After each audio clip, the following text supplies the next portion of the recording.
Hi folks, this is Wemette coming to you with another Red's Bedtime story. This time I'm sitting by my computer, but I wanted to talk about Joey Lombardo. The first time I met Joey Lombardo, actually even heard about Joey Lombardo, was from Jimmy Cozzo. And then I met him. And he was always a rather easygoing guy, very businesslike. I never really saw a mean part of him, but then again I never put myself in a position to be that way, where I would see a mean part of him. But Joey did a lot of bad things in his life. As I went on, I found out when I was reading his F.B.I. file that he was a major suspect in Manny Scar, and that was way back, before I was even involved in anything. But also, he was involved in burglaries with Jimmy Cozzo, and he was a protege of Milwaukee Phil, Phil Alderisio. And that's how he rose up gradually to become the capo of the Grand Ave Crew. But he was also the street boss, and my interactions with Joey were always pleasant.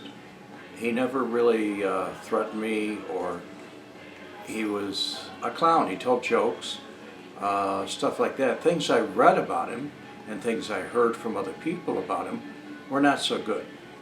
They weren't so good at all. But I'm sure to the family and friends in his neighborhood where he lived, he kept them safe. And he didn't want any trouble in his neighborhood, that's for sure. But I can also tell you this.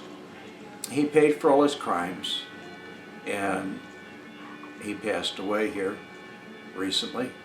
And as his son said, Joe Jr., he's a tough old bastard. Because he was. He was a tough old bastard. But a smile on his face, yeah. Saw it a lot. Jokes, saw that too. What I saw wasn't what I read.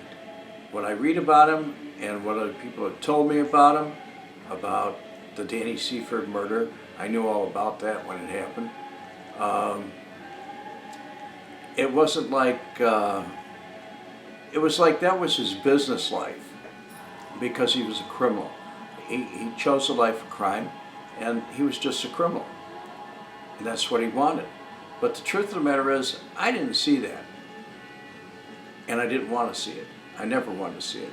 I was warned. But Joey passed, and he's gone now. And 90 years old. He made it to be 90 years old. A lot of outfit guys don't make it that far. But then again, he died a terrible death. Being locked up in Florence, that's supermax prison. It's no way to go. It is no way to go. Family secrets put him where he was going to go eventually, to prison, but a real hellhole of prison. So anyway, that's my story for the evening.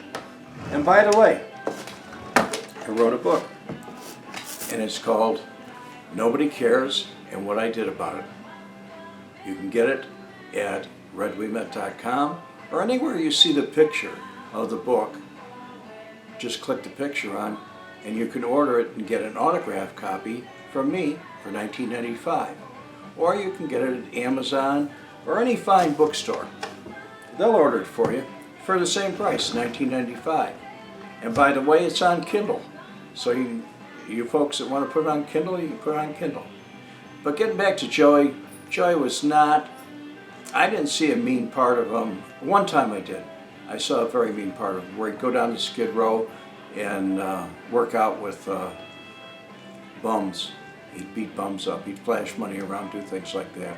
But otherwise, then he'd go to work on them. But naturally, he had two bodyguards with him anyway. He wasn't alone.